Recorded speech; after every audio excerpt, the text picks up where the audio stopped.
প্রিয় দর্শক, আসসালামু আলাইকুম। কেমন আছেন সবাই? আশা করি আল্লাহর রহমতে ভালো হয়েছেন। চলে এলাম আজকে একটা নতুন রেসিপি নিয়ে। চলুন তাহলে দেখেন আজকের রেসিপিটি। আজকে বানিয়ে নিলাম আমের শরবত।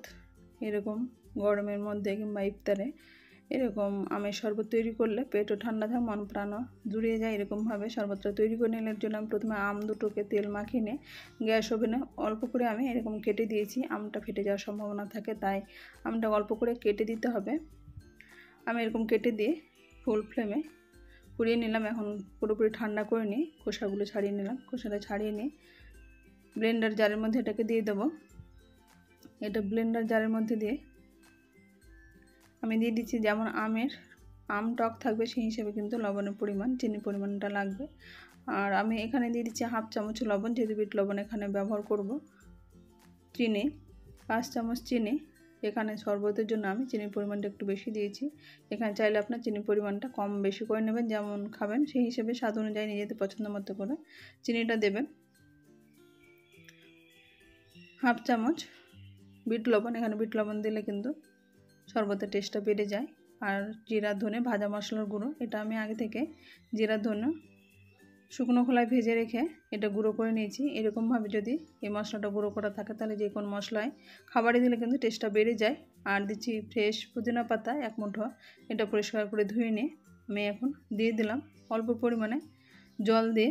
এখানে আইস কিউব দিচ্ছি, বরফের টুকরো কয়েক টুকরো দিলে জলের পরিমাণটা লাগে না। জল যদি বরফ দিতে না চান তাহলে জল দিয়ে এটাকে ব্লেন্ড করে নিলাম। এখন পাল্পটা কিন্তু অনেকটা ঘন আছে, পরে আমি হাফ গ্লাস করে দিয়ে আমি পরে আরও জল দিয়ে এটা আরও গ্লাসে শরবত বানিয়ে নেব। আমি 2টো সার্ভিংয়ের জন্য আমি রেডি করলাম। এখন এখানে ঠান্ডা জল দিয়ে দেবো।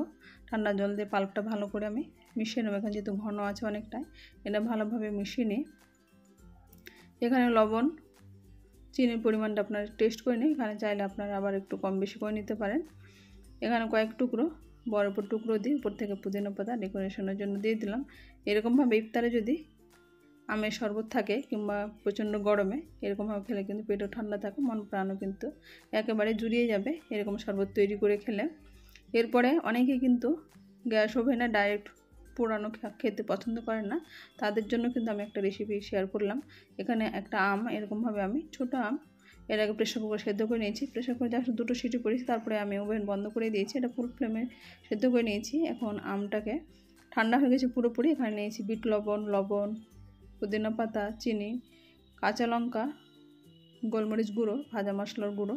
এখানে আমি একটু ঝাল, যেহেতু লবণ ঝাল টক মিষ্টি সবগুলোই এখানে মিলেমিশে একাকার হয়ে যাবে। এখানে একটা মিক্সিং জারের মধ্যে আমি আবার আমগুলো নিয়ে নিলাম, খোসাটা ছাড়িয়ে নিই। আর লঙ্কা, এখানে লঙ্কা পরিমাণটা আপনার কম বেশি করে নেবেন।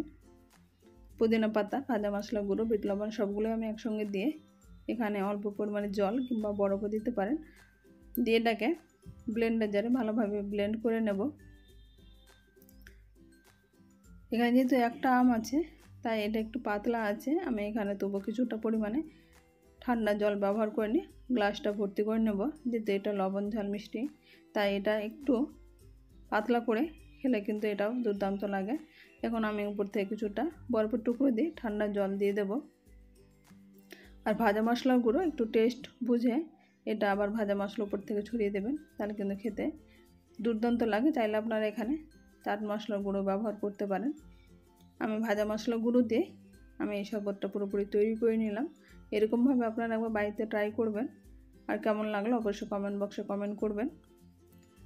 যে রেসিপিটি ভালো লেগেছে সেটা অবশ্যই কমেন্টে লিখে দেবেন আর শেয়ার করতে ভুলবেন না।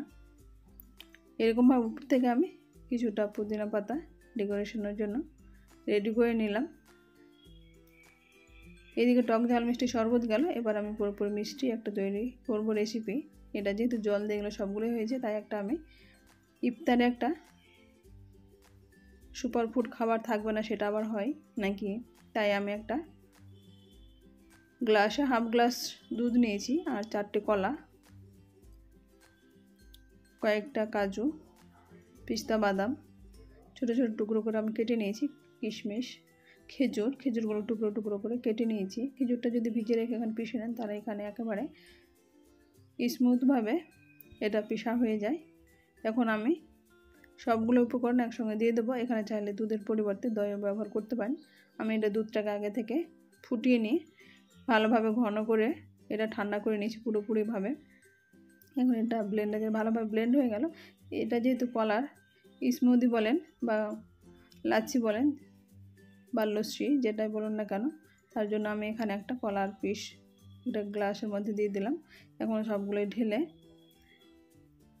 আমি উপর থেকে কিছুটা পেস্তা বাদামের টুকরো বা কাজু বাদাম টুকরো এরকমভাবে ছড়িয়ে দিলাম। এখানে চাইলে আপনার ড্রাই ফ্রুটস নিজেদের পছন্দ মতো করে ব্যবহার করতে পারেন। আর খেজুরগুলো ছোটো ছোটো টুকরো করে কেটে নিয়েছি, সেই খেজুরের টুকরোগুলো দিয়ে দিলাম। কয়েকটা পাপড়ি আমি কেশরে দিয়ে দিলাম। এখানে খাওয়ার সময় কিন্তু খেজুরের টুকরোগুলো যখন পড়বে পেস্তা বাদামে তখন কিন্তু খেতে দুর্দান্ত লাগে। এরকমভাবে আপনারা ইফতারে তৈরি করে দেখবেন, খেতে দুর্দান্ত স্বাদের হয়। আমার রেসিপিটি কেমন লাগলো আপনারা অবশ্যই কমেন্ট বক্সে কমেন্ট করবেন। আমার চ্যানেল নতুন বন্ধুদের থাকেন তো সাবস্ক্রাইব করে পাশে থাকা অনুরোধ রইল। আজ তাহলে পর্যন্ত ফিরে আসছি নতুন কোনো রেসিপি নিয়ে। ভালো থাকবেন, সুস্থ থাকবেন। আসসালামু আলাইকুম। আল্লাহ।